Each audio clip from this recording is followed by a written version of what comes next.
Welcome to Politics Done Right. I'm Egberto Willis, your host. Thank you so kindly for being a part of the show this morning. Good morning, Houston. Good morning, everybody. Good morning, Southeast Texas, every part of the world. How are my peeps doing this morning? I trust all is well. I hope you had a wonderful weekend. I had first I was going to say a stressful weekend, but it wasn't stressful. It was just a weekend used to prepare. As you know, Politics Done Right is heading to Chicago for the Netroots conference on Wednesday. So therefore, we have to make sure and get all those things prepared to go because again, we are all over the place, brothers and sisters. Anyway, good morning again. How is that control room doing? Howard Reynolds, Jack Van Beber. Looks like the tin cans and string have held up and we're ready to broadcast for another fine broadcast day from KPFT Houston. All right. Got to use my announcer voice, you know. Well, you don't even have to do much for that announcer voice, man. It's just there. It's just there. Van Beber, how was your weekend? Oh, it was challenging. I tried to get some rest, but I didn't get very much. So anyway, last week a man came on and was talking about socialism as a bad thing, you know, and lately socialism has got a real bad rap, and you know, social programs are what keeps the corporations from running over the people. It's the stopgap, it's the safety. So social is not a bad word. Social is not a bad word. I love that you said that, and I hope the person that was speaking about that calls in, because again, I'm refraining from just outright using the word socialism because of the connotation that it has. The thing about it is this: I believe in free enterprise 100%. Free enterprise is freedom, the ability of people to go ahead and create their own companies, create their own means of production, go out there and sell things. I believe in all of that. The big problem that we have, Jack, is we have allowed the conflation of what capitalism means and what freedom and free enterprise means. In fact, we have allowed folks to say that freedom, democracy is capitalism, as opposed to saying freedom and democracy is free enterprise, enterprise from us all.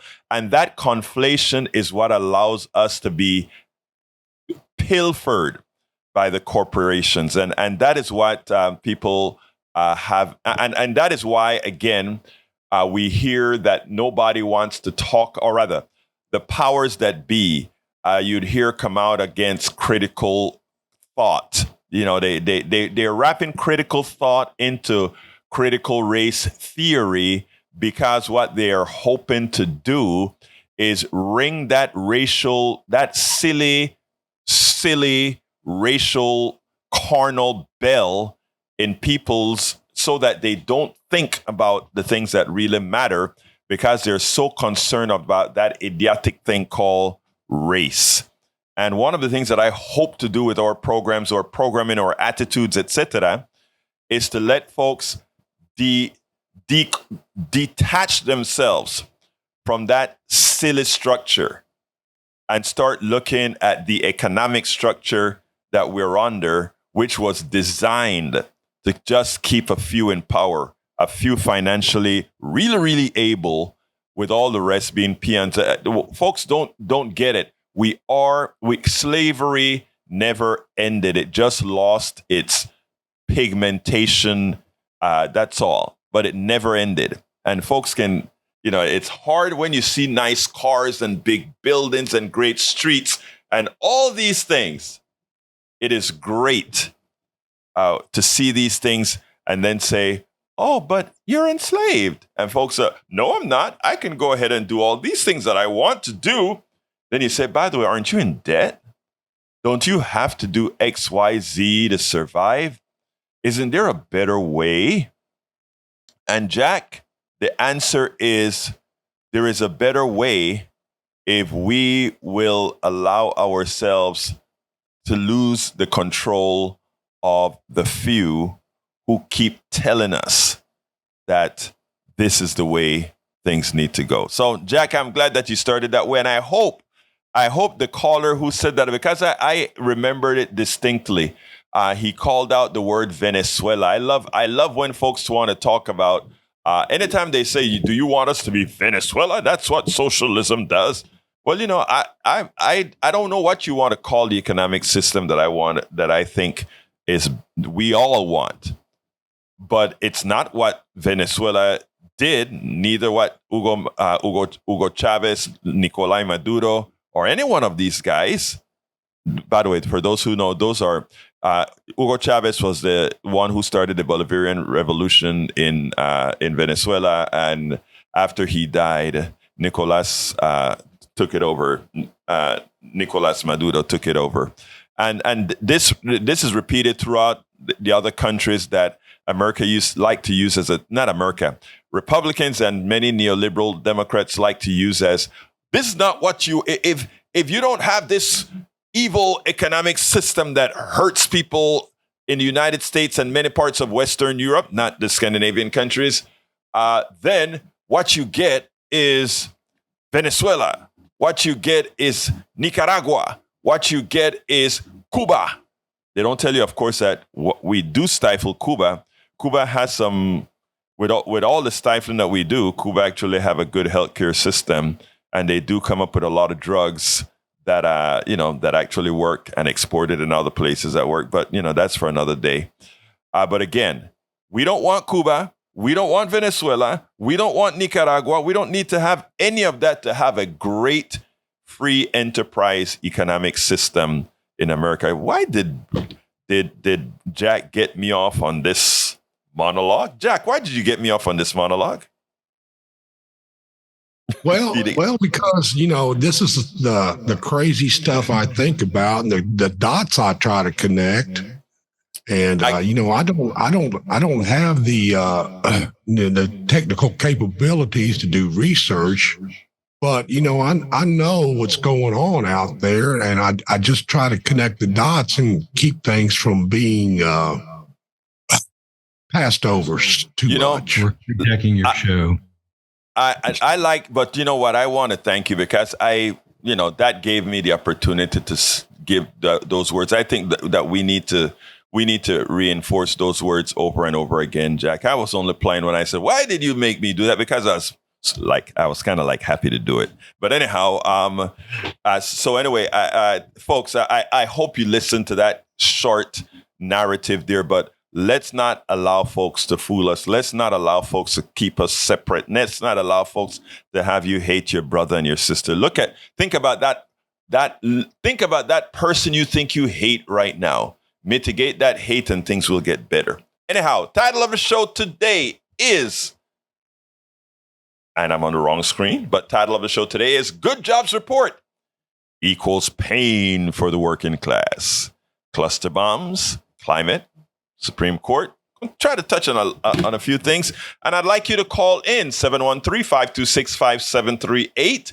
Again, that number is 713-526-5738. Please do remember that there are many ways for you to reach this program, not only on the dial. So if you're on the dial right now, great for you. But guess what? When you're not on the dial, which means when you're not on the radio, you can reach us in other forms as well. First of all, on the dial, it's 90.1 FM Houston.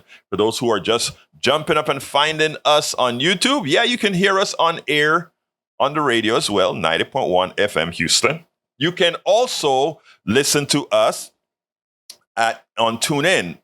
Download the application from Android and Apple stores and look for KPFT. And guess what? You found us. You found us on the TuneIn application. You can go directly to our website, kpft.org, kpft.org, and listen to us there as well. And of course, you can watch us on facebook.com/KPFT Houston, facebook.com/KPFT Houston, or on YouTube by going to politicsdoneright.tv.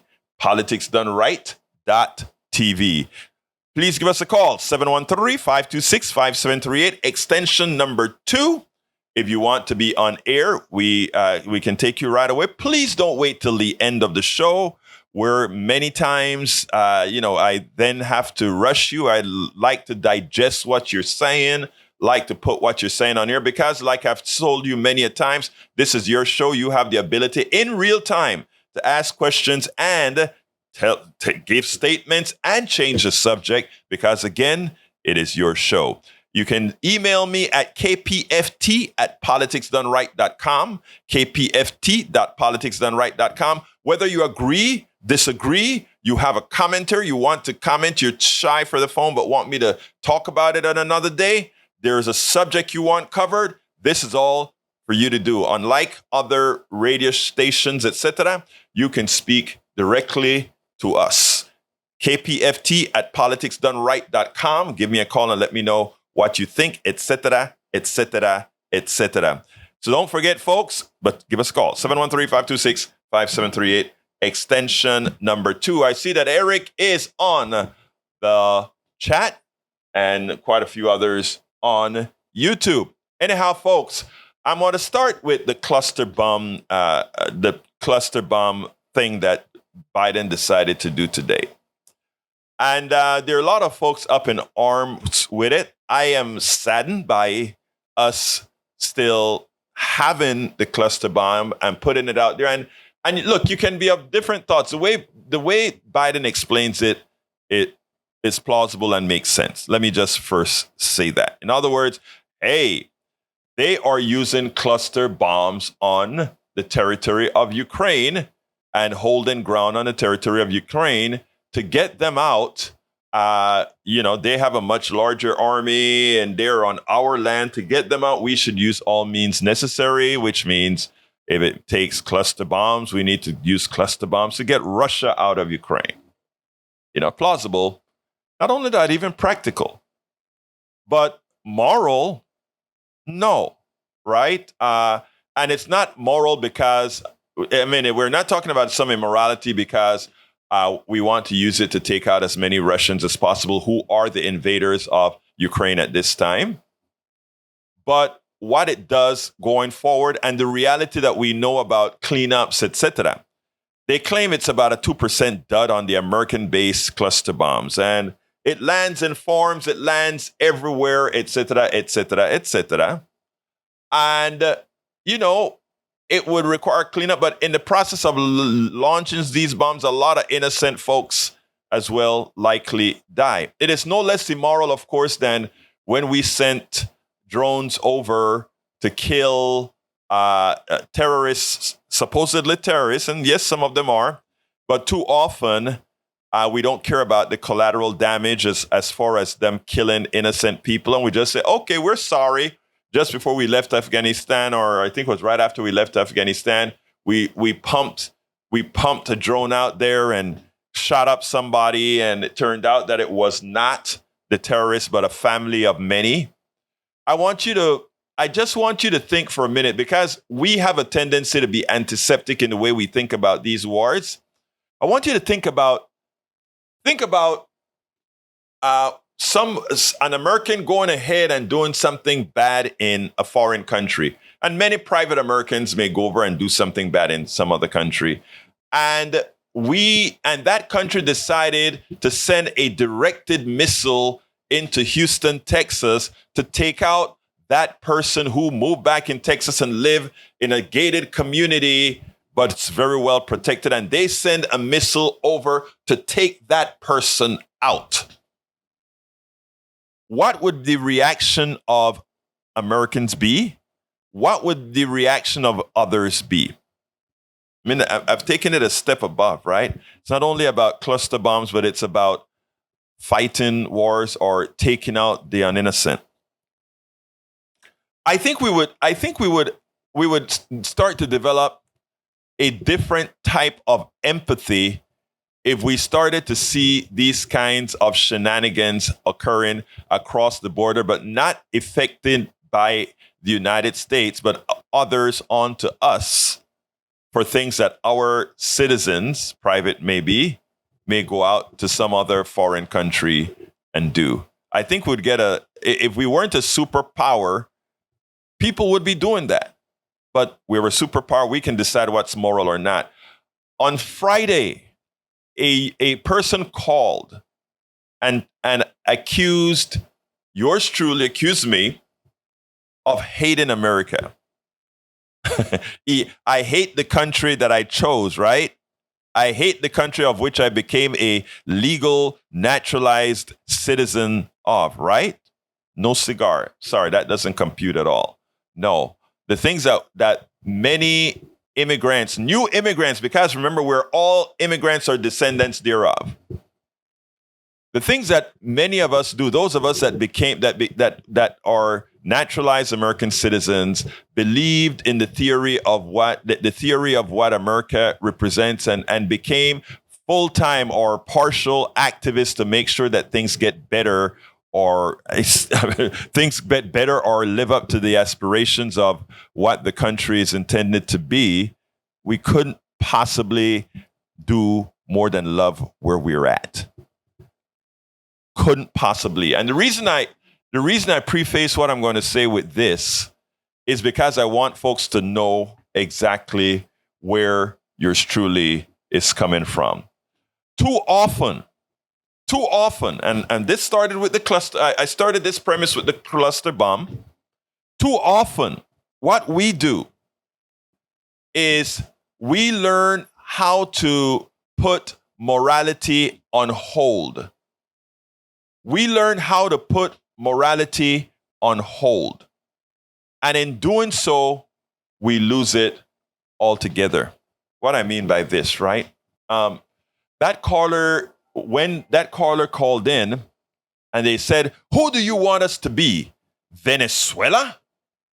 Who do you want us to be?" Remember, in China, they went into people's homes and they drug people out. They're a communist country. You know, moral authority in the part of the United States, right? And then I ask, we should not be judging other countries on morality when too often, when looking back, we have issues ourselves to deal with. What we should be looking at is moving forward. And how do we move forward in doing things? You know, we were the country that was founded on slavery, on whipping people's backs till they bled, on slicing people's privates off to make a point, on cutting people's arms off when they became too much of a rebel instead of a worker. Those are things we did. You know, do we have the moral authority to talk about others? When it came to Jim Crow in the South and lynchings by the thousands, do we have the authority to talk about morals? When it talks about the annihilation of the originals from America, the indigenous people, when it came to moving westward, when it came to the Trail of Tears, effected by a president of the United States, not private citizens, by the president of the United States. I know these are things that many like to feel, well, that's a long time ago. Jim Crow wasn't a long time ago. The guy who was pulled by a chain on the back of a pickup truck in Jasper, Texas, was not just decades ago. We have to live up to our moral authority. In other words, to what we claim we want to be. That's, so let's be a little less judgmental and let's start thinking about the future. When we talk about supporting apartheid states, how long have we supported South Africa? Remember, Ronald Reagan talked about constructive engagement. It was some other word for that engagement. I don't remember what it was called exactly, but the idea was, but at the same time as South Africa, Pierre Botha was killing annihilating people. We accepted it. And the same thing is happening in many countries across the world, our allies that are doing murderous things, and we support. Is America a bad place? Hell no. Are Americans good? Hell yes. But American policy often, too often, leaves a lot to be desired. And what we have to do as American citizens is make sure, because our representatives reflect us, our representatives are supposed to reflect us. We cannot allow them to teach us how to suspend our moral being. We cannot allow them to teach us how to suspend morality for a reason. That is why no person who doesn't support health care for all should be ever elected in this country, irrespective of party. Why? That is, in effect, a moral deficiency. Nobody who supports not feeding your kids, nobody who supports an economic system that says we are willing to lay folks off because of a particular number we want to attain, when that bad number was created by someone else. And in that light, I want to jump to the second topic, which is a good jobs report equals pain for the working class. Why? Now, this one I prepared a narrative for that I did on my 3:00 show, and I cleaned it up and cut it up. I want you to listen to this. It's about a few minutes long, 14 minutes long, but it's, I think, a very important narrative. So check this out, and then we'll take it on the other side. It turns out the jobs number was pretty good, not as much as they predicted. It was at 209, and the last two cycles, they reduced the total amount by 109,000 jobs or so after they did their recalculation for the last two previous months. But still, it is still going through the roof, employment, right? Now, what has happened as well is as we've gotten more employment, for a change, wages have started to increase as well. So here we go. I want to play this for you, and then we'll take it on the other side. The president was quick to praise the latest jobs report from the Labor Department earlier today, saying, quote, "This is Bidenomics in action." Unemployment dropped to 3.6 in June, nearly its lowest level in years. The U.S. economy added 209,000 jobs, fewer than expected. So what does that mean for interest rates?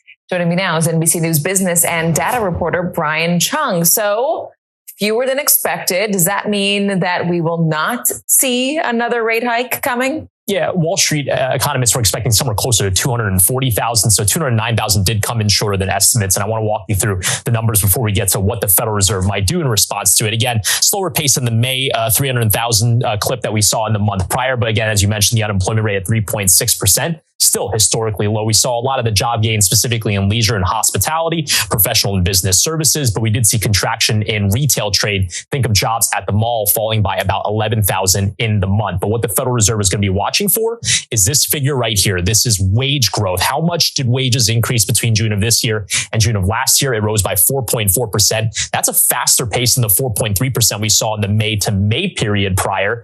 And because of that, the Federal Reserve might be asking, well, might employers pass on these higher costs to Americans, which could keep inflation high? That's one reason why the expectation is that the Fed will likely continue to raise interest rates, with one more when they meet in their next meeting, which is going to be coming up in the end of this month, Katie. Also, an interesting number that came out of the jobs report is that Generation X. I was confused. X and Z. So I'm going to be clear. Generation X is the generation responsible for all of the increases in the unemployed population over the last half a year. What's happening with that? Yeah, well, what's interesting is that, baby boomers have been retiring, but it seems like Gen X has also been accounting for a lot of the increase as well. Politico reporting that. But interestingly, there are certain demographics that have been kind of not beneficiaries of the broad job gain increases. For example, the black unemployment rate actually ticked up to 6%. That is almost double the 3.6 national average. So that's something we're going to have to watch in the coming months as well, Katie.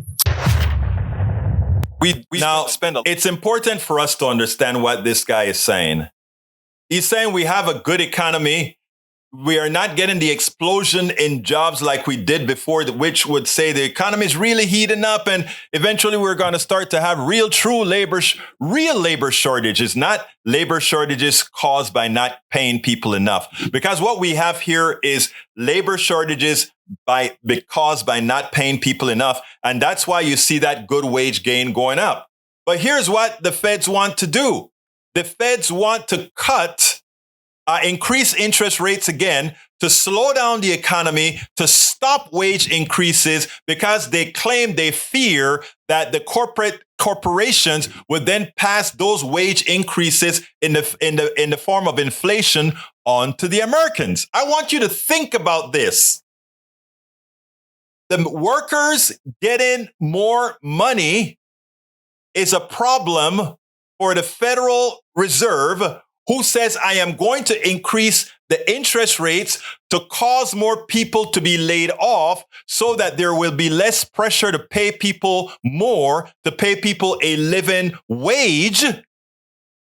But here is it's the saddest part about this. Here's the evil part about this. Look at your screen. Title of the article from the Common Dreams. Corporate windfall profits surge to $1 trillion as a year as working people suffer. Big business is gaslighting all of us. So I want you to keep this in mind. More people are getting jobs. We don't have a shortage of workers, right? We have a whole bunch of people we can bring into the country if we really want to. But even with what we have here, we don't have a shortage. What we have is a shortage of pay. They don't want to pay people what they're worth. And what the feds are saying is it would be inflationary if we don't get more people laid off so that we don't have a job market demanding more pay. Okay, hold on. So they want the working class to pay the penalty for asking for higher wages, which they're fearful the corporate state will pass on as to the people as inflation. But look at the title, Corporate Windfall Profits.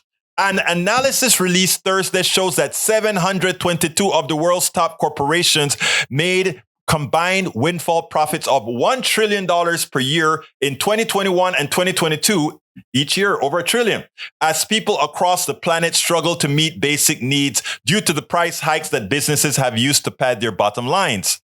The humanitarian group Oxfam and Action found that the companies raked a $1.09 trillion in windfall profit, and windfall profit is defined as profits over and above what your normal profit range used to be.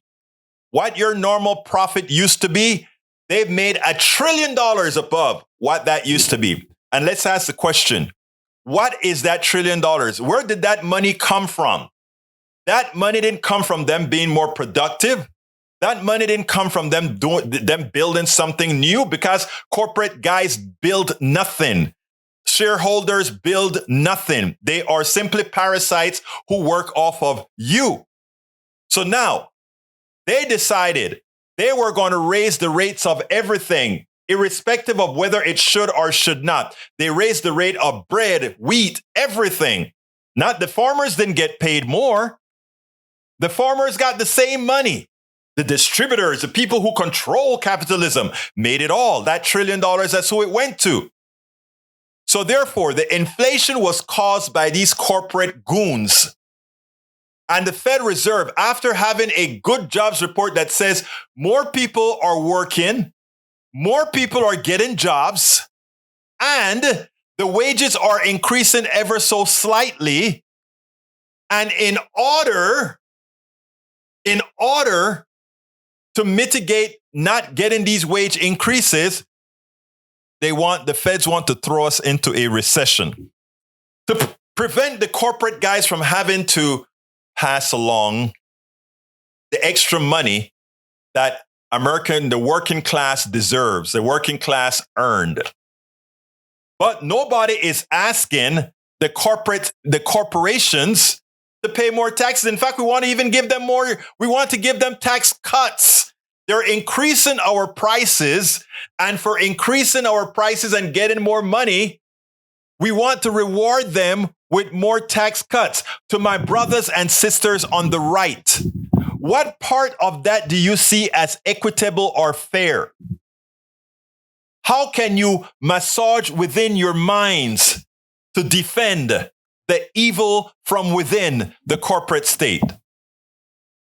Again, that's an 89% increase in total profits compared to the average between 2017 and 2020, according to the Oxfam and Action Aid's analysis of Forbes Global 2000 ranking of the world's largest companies, a major windfall during a period in which extreme poverty and hunger surged.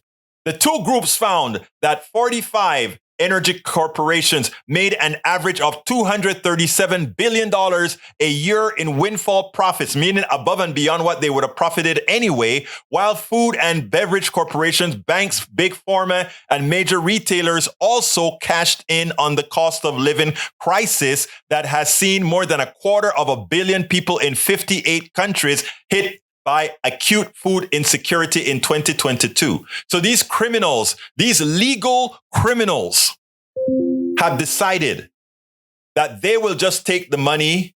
They will just charge that mother that had to drive to work.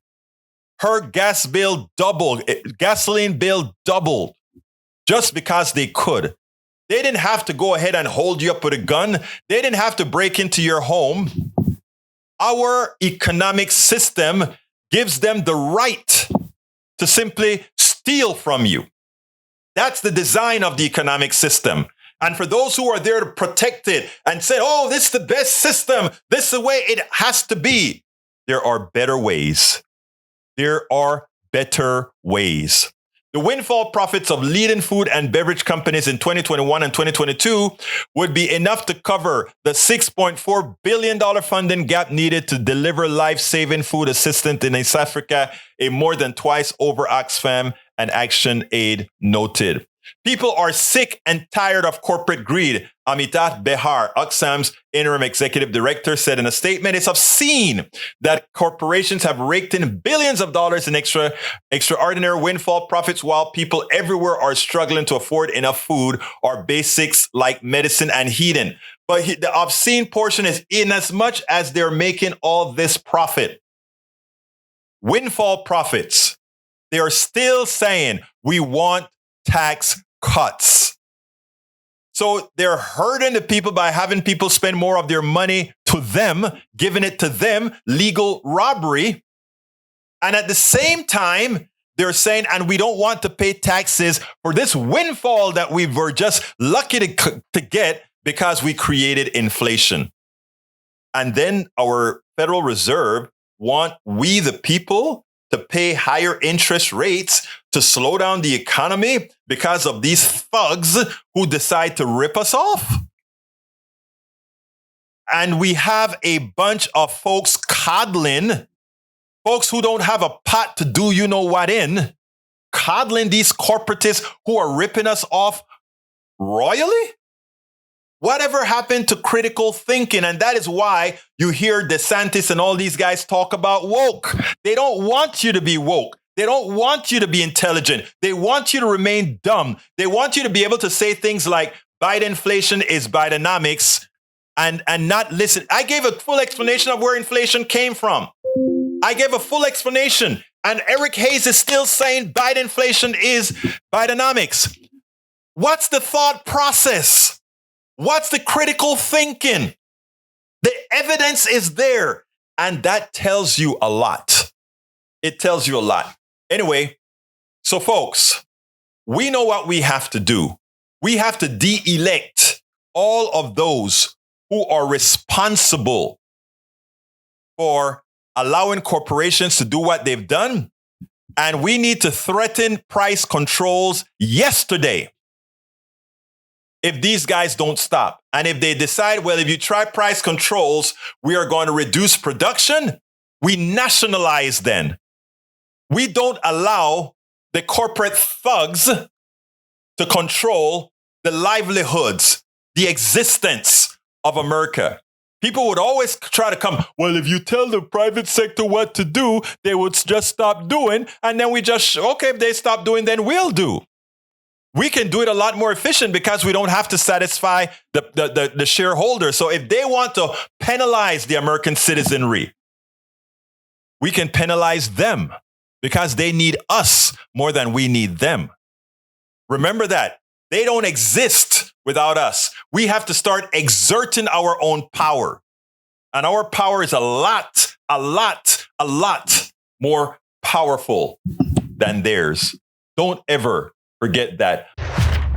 But in order for us to exert our power, again, in order for us to exert our power, we have to get onto, I hate to say it this way, onto Howard's soapbox. You have to vote those who are not doing what's right by the people out.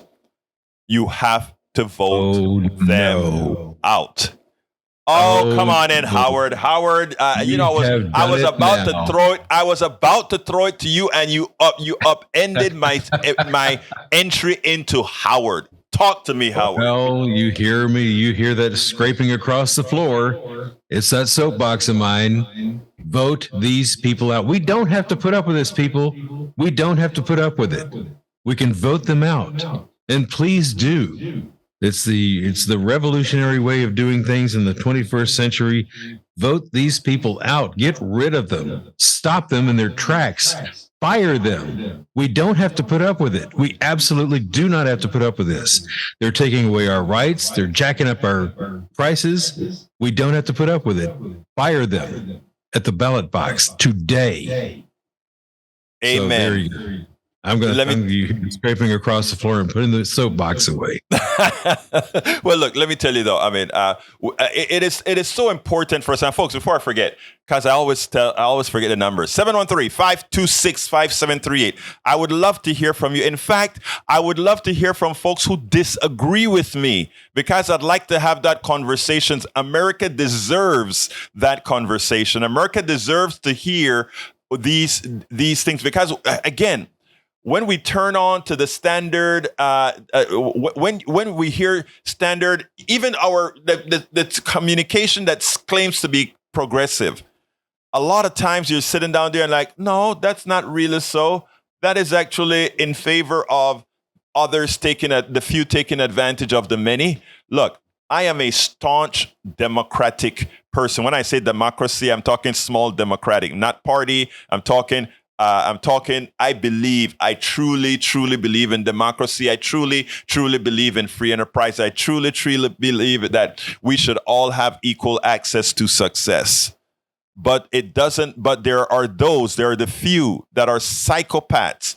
And let me tell you, you can have there are a lot of, look, after I sit down and think about when I'm thinking and saying, what would I do if I had $1 billion, right?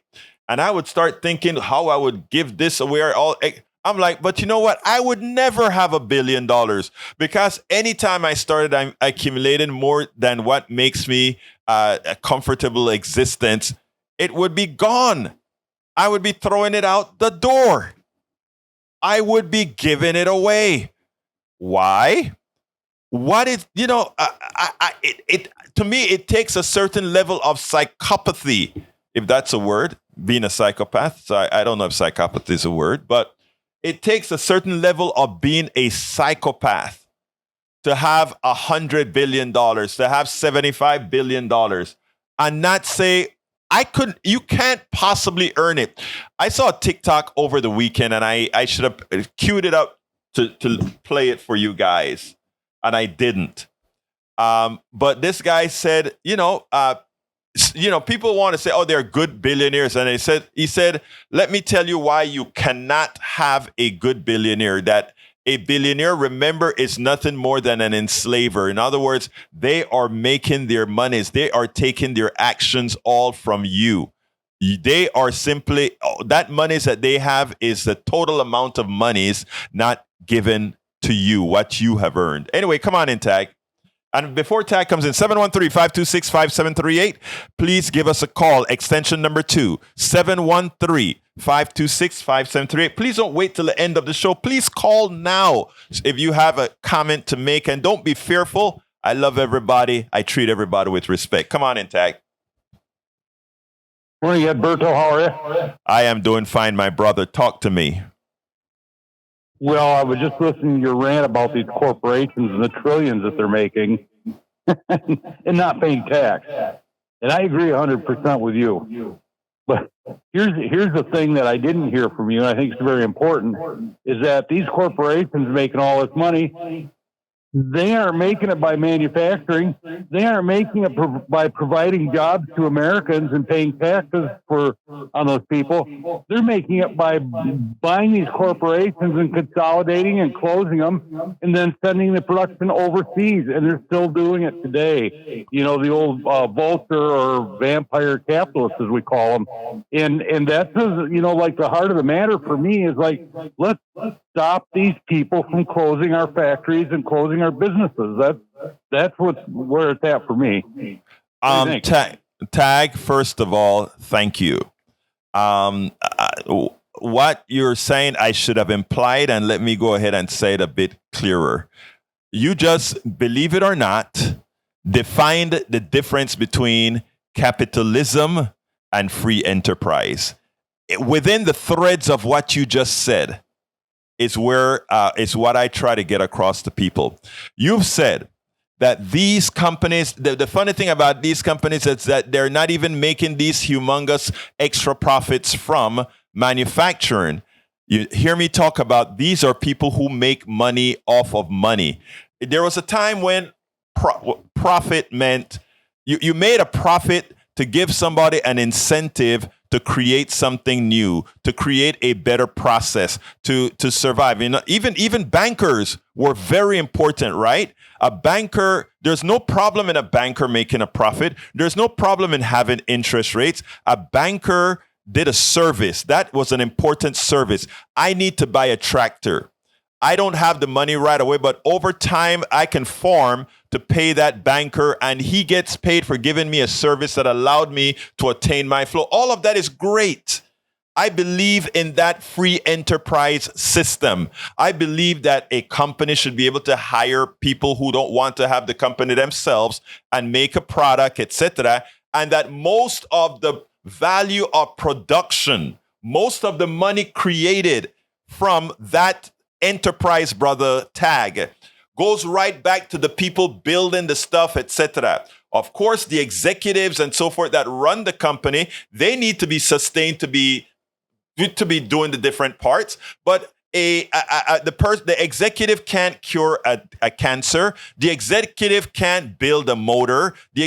So there is a functional relationship among executives, managers, creators, inventors, etc. And each one of them deserve pay. But that we have a system, capitalism, that says the person who gets all the pay, most of the pay, I should say, is the one who controls the money, the ones who controls the capital, and all they see is, in fact, capital. That's why a company can be 100% profitable, making parts for, let's say, a company that makes pistons for General Motors. Very profitable company making pistons for General Motors.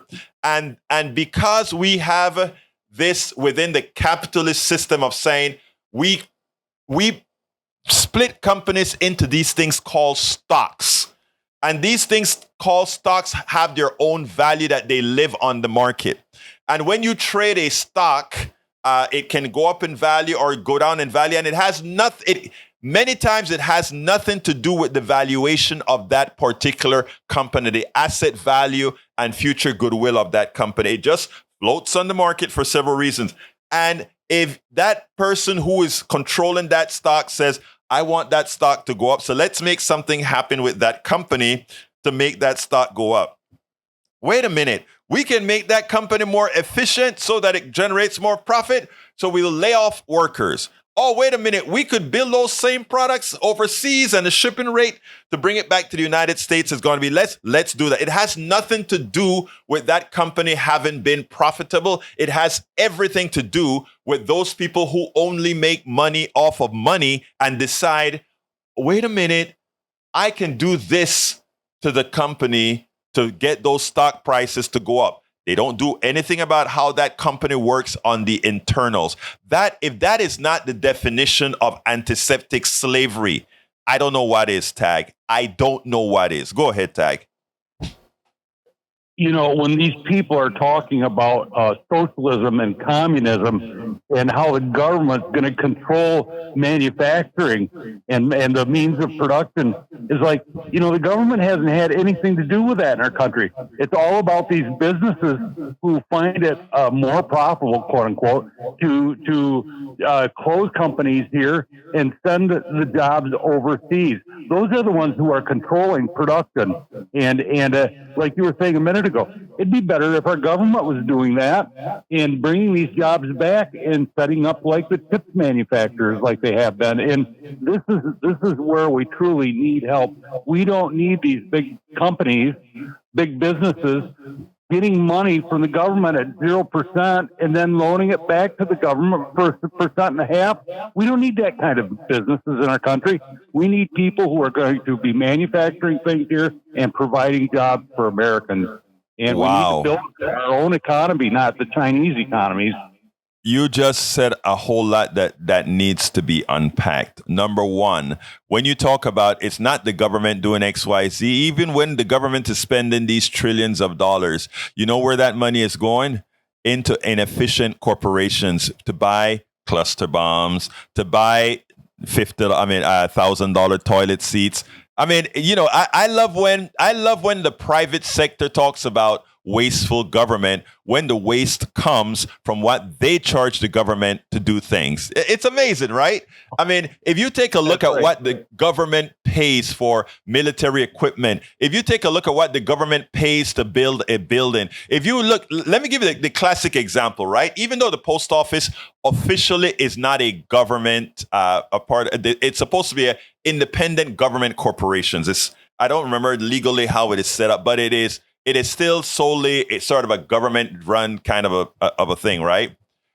A lot of people they put out a narrative there to try to demean the post office because a lot of times you go into a post office and the people are stressed out on, you know, and sometimes a lot of times because of how we the people treat the people at these post offices, right? Now, interestingly. A lot of this is because a lot of this is put out by these private shipping companies, right? Because they would love that post office business. The post office, and before anybody downs the post office, I want you to notice this. The post office can get a letter to just about any corner of the continental United States in a day. This new guy came in and he claimed that he wanted to reduce costs. He changed it to, in certain places, it takes more than a day to get a first-class mail. He only did that because he wanted to increase the businesses for the private sector and let them be able to use their one-day service. The cheapest way to send it by FedEx, the last time I researched, just a letter, ounces, was over $5. We do it for 53 cents or 50-something cents at our post office. Any part of the country, and a little bit longer for Alaska and Hawaii and Guam because those are far away. Now, these companies are trying to malign the post office because they want to take that business and charge Americans more to make a big profit on all the first-class mail. So now instead, if first-class mail cannot be delivered at 57 cents and you have to pay now $5 or $6 to deliver a first-class piece of mail, You see the profit margin there, guys? When the government could do it, kind of a government, the post office can do it for 57 cents or so. They then efficiently, without having to lose money. They couldn't have that. So what did Congress do? Congress said, wait a minute, post office, you're too efficient. How are we going to tell Americans that the post office is inefficient and they need to go to the private sector? Private sector can never be more efficient than government because it has other bills to pay that the government won't have to pay. But that's another story. So what happens? They go ahead and tell the post office, given that you pay your people's good salaries and you have to and great retirements, you are going to have to fund that retirement on the order of $75 billion in X amount of years, which made it seem like the post office was losing money.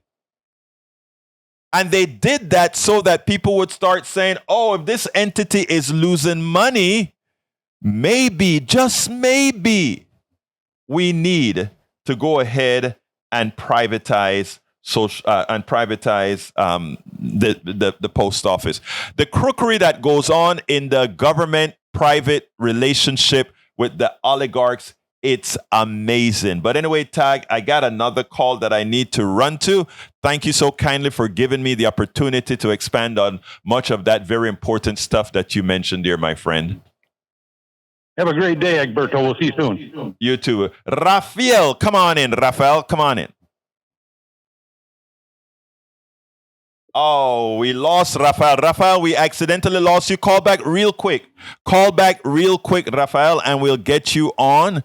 Sorry about that, but we'll get you on. Anyhow, folks, I am glad that Tag called in and gave us the opportunity to expand. Rafael, please give us a call back. We accidentally dropped you. Let me tell you, it is important. One of the things that's most important to our society is information, is education. And one of the things that happen too often is the fourth estate, the media, they hadn't been doing the education. You can't ask an overworked American citizen to just go out there and know all these things. Because again, people are tired. People are having to work harder because of, again, the corporation trying to extract as much as they can out of them. After all, productivity has increased since 1971 by, I don't remember how many percent, quite a bit. Let's say 90, 100% or whatever productivity has increased over that time, since 1980, I believe. But American wages, a fraction of that. That is you working much more efficiently, much harder for much less. 713-526-5738. We can still take a couple calls. 713-526-5738. Hit extension number 2. We just accidentally dropped a call. Please call us back. It's, again, these things happen, folks. 713-526-5738. Hit extension number 2. As I was saying before, we can't expect Americans to, or any human being, to understand all the complexities of what's going on. First of all, because we've lost a lot. We've lost what used to be taught in schools. Once upon a time, every student received a class called civics. They learned how to use their government. They learned how their government worked. They learned the freedoms that they had. They learned the opportunities that they had and the ability to change government to fulfill its the requirement to us all. We learned that. No more. And that isn't by choice. That is by design. The reason why we have polarization in this country is not, people are going to say, oh, racism. They can use all the ism, the sexism, the misogyny. They can use all of those are the factors that are creating polarization in this country. But the real thing that's creating polarization in this country is our inherent ignorance. That is what's creating polarization. And I'm talking about it on all sides. I always like to bring up the thing when a very right-wing person or a woman who thought she was right-wing had a great conversation with me at Starbucks. And by the end of the conversation, she, when I finally said, I'm not like you really, I'm really like ultra progressive left wing kind of a guy, because I think those are the policies that most of us want. And based on the conversation we had, that right wing woman wanted those policies as well. And she turned red-faced and she looked at me straight in the eyes and said, "But you are so nice." And that is the issue, folks. That I repeat that story over and over and over again, because that is where we are in this country right now. We are all nice, but we've allowed these guys to polarize us. We have allowed false narratives to polarize us. We have allowed all these lies to polarize us. We have allowed you to look at others and say they are the cause of your problem, when the real cause of your problem is right there at the top.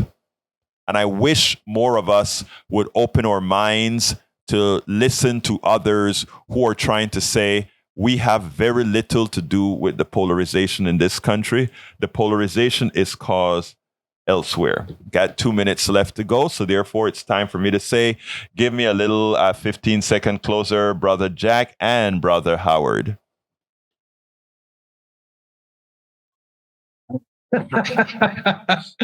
Okay, that probably woke everybody up. Yeah, Jack, you covered a lot, and when we're talking about taxes and the corporation not paying taxes, well, maybe the people could kind of slow up on their tax paying. I have an idea that we should stop paying the people that are enslaving us, the insurance companies, the taxes. The people are going to have to take this mantle up, because this fascism we're trying to beat back is going to be a hard one, and it's going to take some sacrifice. Amen. Both those devils out. Vote them out. I almost said the B word. I like that, but let me tell you, I agree with both of you, and I think we start though with the people who are holding the debt. I think if we really want to make a change, a revolution in simply saying we're not going to pay the debt to the private sector for a while until you drop these interest rates, etc. I actually saw a credit card with an interest rate of 31%. 31% interest on a credit card. I couldn't believe when I saw this guy telling me my credit rate is good and I still pay 31%. Anyway, my name is Egberto Willis. I want to thank Jack Van Beber and Howard Reynolds for always being there. This is Politics Done Right, and you guys know how I end this baby. I am what? Out! We spend a lot of time deconstructing the news, trying to parse it into a form that everybody can understand. We try to find those little nitpicks where it flies above the fray, etc. If you really like these videos that we do, I want to ask a big favor. Please go ahead. Number 1, subscribe to our channel. And number 2, please join if you can. Thank you so kindly for watching. Keep watching. Please remember to share. We must populate the entire internet with our progressive message, a message that we know is what most Americans say that they want. So help us, please join.